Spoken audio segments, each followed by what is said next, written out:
everyone, my name is Praveen Anchal and I welcome you all in our channel, YouTube channel of Core Academy।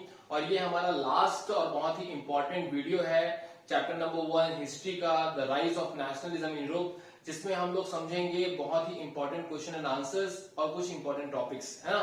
तो चलिए start करते हैं। तो इस जो पार्ट नंबर 5 का नाम है important topics and questions. Important topics and questions किसके लिए? बोर्ड एग्जाम के लिए, है ना ये। तो बोर्ड एग्जाम के लिए हमको ये पूरा ये समझना है बहुत अच्छे से। तो देखिए, ये जो पूरा चैप्टर है ना वो स्टार्ट होता है फ्रेंच रिवॉल्यूशन से। तो फ्रेंच रिवॉल्यूशन से जो सबसे इंपॉर्टेंट क्वेश्चन हमेशा बार बार आते रहता है वो ये है कि फ्रेंच रिवॉल्यूशन के बाद में कैसे एक कलेक्टिव बिलोंगिंग का कॉन्सेप्ट आया। तो जिसमें हम लोग डिस्कस करते हैं जो फादरलैंड और सिटीजन का कॉन्सेप्ट है ना, क्या क्या चेंजेस हुई फ्रेंच रिवॉल्यूशन की जिसकी वजह से कलेक्टिव आइडेंटिटी डेवलप हुई है ना फ्रेंच के सिटीजन्स में। तो ये वाला जो टॉपिक है वो बहुत इंपॉर्टेंट है ना। तो चेंजेस ड्यूरिंग फ्रेंच रिवॉल्यूशन, क्या है टॉपिक का नाम? चेंजेस ड्यूरिंग फ्रेंच रिवॉल्यूशन, जिसमें एक कलेक्टिव बिलोंगिंग का जो है वो कॉन्सेप्ट आता है। तो इसमें हम लोग क्या देखते हैं, जो ला पैत्रे ले सिटोयन है ना, जो पहले स्टेट जनरल था वो अब नेशनल असेंबली हो चुका है। पहले मोनार्किक सिस्टम था वो अब डेमोक्रेसी आ चुकी है, वहां पर रिपब्लिक गवर्नमेंट आ चुका है ना।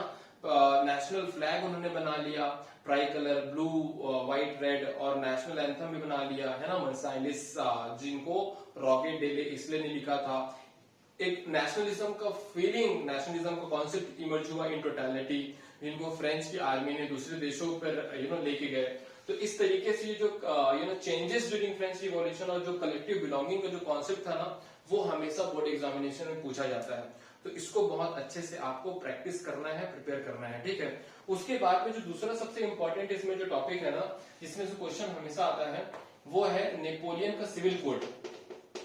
ठीक है, नेपोलियन का सिविल कोड, जिसे एडमिनिस्ट्रेटिव रिफॉर्म भी कहा जाता है। ऐसा पूछ लिया जाता है कि what are the administrative reform carried by the Napoleon.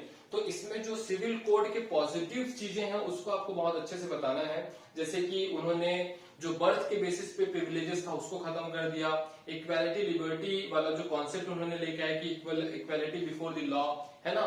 और उसके बाद में जो कम्युनिकेशन ट्रांसपोर्टेशन सिस्टम को उन्होंने बहुत इंप्रूव किया, फ्यूडल सिस्टम को खत्म कर दिया, freed peasants from the serfdom and manorial dues, और उसके साथ में जो है उन्होंने इन टोटलिटी पूरा जो एडमिनिस्ट्रेटिव रिफॉर्म किया, है ना। जो ट्रेड बैरियर्स थे उनको रिस्ट्रिक्शन को कम किया, जो गिल्ड सिस्टम में लगने वाले ट्रेड बैरियर्स थे उनको खत्म किया। गिल्ड सिस्टम क्या होता है? जो ट्रेडिंग ग्रुप्स होते हैं ना उन्हीं को क्या कहते हैं? गिल्ड सिस्टम कहते हैं। तो इतनी सारी रिफॉर्म्स उन्होंने किया अपने सिविल कोड से। कब आया था? 1804 में, है ना। तो ये भी याद रखिएगा, सिविल कोड आया था 1804 में। उसके बाद में जो सबसे इंपॉर्टेंट टॉपिक है इस पूरे चैप्टर से हमेशा आते रहता है वो है ट्रीटी ऑफ वियना। क्या है? ट्रीटी ऑफ वियना, है ना। ट्रीटी ऑफ वियना जो कि ट्रीटी ऑफ वियना जो कि 1815 में हुआ था, 1815 आफ्टर बैटल ऑफ वाटरलू हुआ था, है ना, ये ट्रीटी ऑफ वियना। ठीक है। तो ट्रीटी ऑफ वियना में जो जीती हुई कंट्रीज थी ब्रिटेन, रशिया, ऑस्ट्रिया और प्रशिया, तो उन्होंने फ्रांस के ऊपर में बहुत सारे पेनल्टीज लगाए थे, है ना, रेस्ट्रिक्शंस लगाए थे। जैसे कि ये पूरा बैटल हुआ था of Waterloo expansion policy of Napoleon की वजह से, है ना। तो अब जो फ्रांस का बाउंड्री है वो लिमिट कर दिया जाएगा ताकि वो फर्दर एक्सपेंशन ना कर सके। जितने भी जीती हुई टेरिटरीज थी फ्रांस की अंडर द नेपोलियन लीडरशिप, तो उसको अब उनको वापस करना पड़ेगा। तीसरा जो है कि जो जीती हुई कंट्रीज थे उन्होंने खुद अपने पास में बहुत सारे टेरिटरीज रख लिए थे। जैसे कि ऑस्ट्रिया ने नॉर्थ इटली का कंट्रोल कर लिया, जो प्रशिया है वो सैक्सोनी मिल गया उनको, और जो रशिया ने पोलैंड के एरिया को कब्जा कर लिया। वैसे ही सबसे बड़ा इसमें जो चीज था वो ये था कि फ्रांस में अब फिर से मोनार्किक सिस्टम वापस आ जाएगा 1815 के बाद में।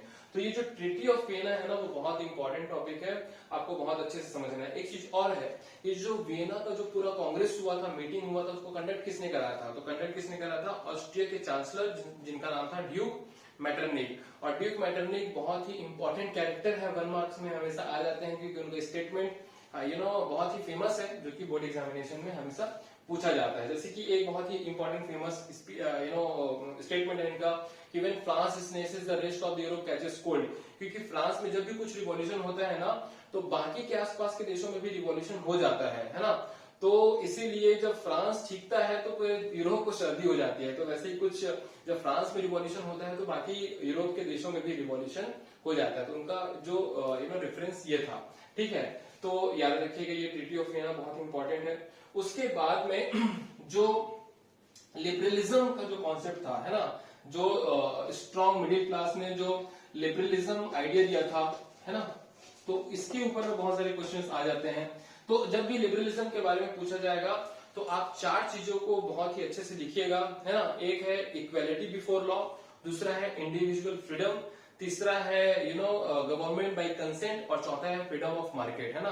तो गवर्नमेंट बाय कंसेंट मतलब कि लोगों के द्वारा चुनी हुई सरकार, और फ्रीडम ऑफ मार्केट मतलब कि जो मार्केट है वो सभी के लिए इक्वेलिटी, इक्वल अपॉर्चुनिटी देने वाला मार्केट हो। तो ये जो है फ्रीडम ऑफ मार्केट हुआ, है ना, जिसमें कोई भी ज्यादा रिस्ट्रिक्शंस और बैरियर ना हो। तो ये हुआ आपका लिबरलिज्म, ठीक है। इसी फ्रीडम ऑफ मार्केट को लाने के लिए एक ज़ोल्वेरिन का कॉन्सेप्ट आया था। तो ये ज़ोल्वेरिन भी जो है ना वो बहुत इंपॉर्टेंट है।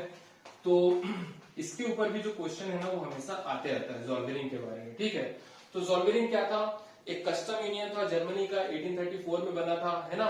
और इन्होंने जो है ट्रेड बैरियर्स को खत्म कर दिया था काफी सारे, और जो करेंसीज थी जो कि 30 से भी ज्यादा थी उसको कम करके सिर्फ 2 करेंसीज को अलाउ किया गया, मतलब 28 करेंसीज को इन्होंने खत्म कर दिया था। तो ये रहा आपको Zollverein custom union of Germany, formed in 1834।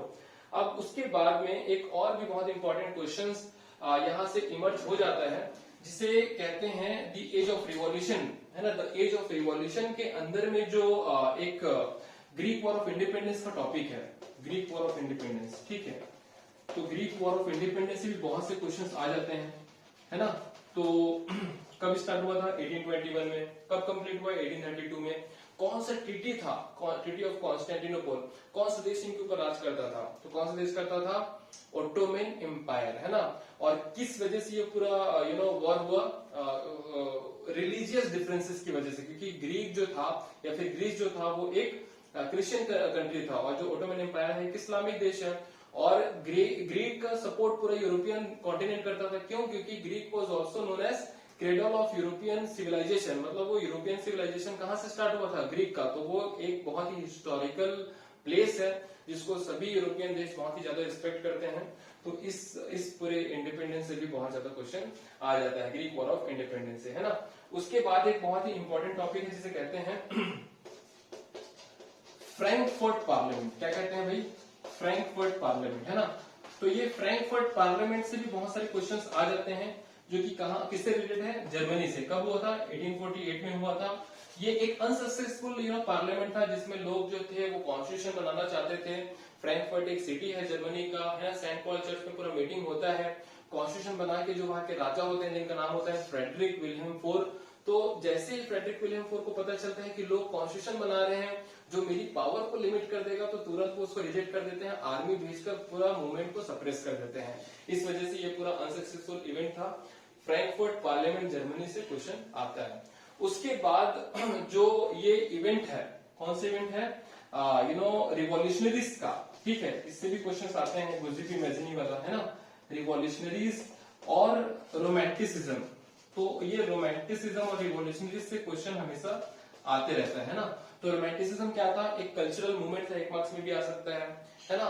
3 से 5 मार्क्स में भी आ सकता है कि जो रोमांटिसिज्म कैसे हुआ। तो वहां पर जो साइंस और लॉजिक को हटाकर जो कल्चरल फीलिंग्स होते थे, इमोशनल फीलिंग्स होते थे, जैसे डांस, म्यूजिक, आर्ट, लिटरेचर, है ना, और ड्रामा, ये सभी चीजों को ज्यादा फोकस किया जाता था। इसमें जर्मनी और पोलैंड का एग्जांपल देना मत भूलिएगा। जैसे जर्मनी में मैंने बताया था ग्रीन ब्रदर्स, और जो वहां के रोमांटिक फिलोसोफर थे जोहान गॉटफ्रेड हर्डर, और जो पोलैंड के पॉलिश लैंग्वेज के लेकर जो रशिया को वो अपोज करते थे, है ना। चर्च वगैरह में हमेशा पॉलिश लैंग्वेज में बात किया करते थे। और दूसरा मैंने आपको बताया था, याद रखिएगा, पोलैंड में जो डांस फॉर्म था, है ना, पोलोनाइज और माजुर की, और एक जो बहुत बड़े मतलब ओपेरा म्यूजिक को लेकर वो नेशनलिज्म की फीलिंग जगाते थे, क्रुपिंस्की, तो उनको भी आप मेंशन करिएगा, ठीक है। तो ये रहा रिवॉल्यूशनरीज एंड रोमांटिसिज्म। उसके बाद में ये जो पूरा यूनिफिकेशन का टॉपिक है ना, इसे मैं दूसरी तरह से इसलिए लिख रहा हूं क्योंकि इसमें से हमेशा क्वेश्चन आता है, ठीक है। तो यूनिफिकेशन ऑफ इटली, ठीक, यूनिफिकेशन ऑफ जर्मनी, है ना, आप देखेंगे अनसॉल्व क्वेश्चन तो इसमें से एक क्वेश्चन आता ही है, यूनिफिकेशन ऑफ ब्रिटेन, है ना। तो ये तीनों का तीनों जो है ना super super super important topic है। इसको मैं अलग से स्टार मार्क पुट कर देता हूं क्योंकि हमेशा इसमें से जो क्वेश्चन है ना वो आते रहता है। तो इसको तो बहुत बहुत अच्छे से आपको प्रिपरेशन करना है, ठीक है। इसके ऊपर डेडिकेटेड लेक्चर भी है, आप इसे देख सकते हैं। उसके बाद में जो है नेक्स्ट बहुत ही इंपॉर्टेंट है जो विजुअलाइजेशन वाला जो टॉपिक है, उसमें जो एलोगरी किसे कहते हैं, और जैसे जर्मनी का कौन सा एलोगरी है ना, तो जर्मेनिया, फ्रांस का क्या है, मेरियन है ना। तो ये इसमें से एक मार्क्स का क्वेश्चन बन सकता है, तो इसे याद रखिएगा। और जो इंपीरियलिज्म और नेशनलिज्म का टॉपिक में से बाल्कन रीजन का जो टॉपिक है ना वो सबसे ज्यादा इंपॉर्टेंट है, ठीक है। तो बाल्कन रीजन में यहाँ पर लिख देता हूँ। बाल्कन रीजन से भी आप देखेंगे ना तो बहुत सारे क्वेश्चन आते हैं, ठीक है। Tension in Balkan reason, tension in Balkan reason, जिसकी वजह से क्या हो गया था, वर्ल्ड वॉर 1 हो गया था, ठीक। तो इतनी सारी जो टॉपिक्स हैं, इतने सारे जो क्वेश्चंस हैं वो बहुत इंपॉर्टेंट हैं। अगर इसको बहुत अच्छे से करोगे तो I can give you guarantee that इस चैप्टर से आपका 1 मार्क्स का भी जो है वो क्वेश्चन नहीं छूटेगा, है ना। इसके अलावा भी अगर और कोई डाउट प्रॉब्लम क्वेश्चन हो तो बिल्कुल कमेंट सेक्शन में पूछिए हमसे, we will feel happy to help you. So that's it in this particular video. If you have any doubt, problem, confusion, please comment below and let me know. We will meet you in the next video. Till then, bye bye. Take care. Thank you.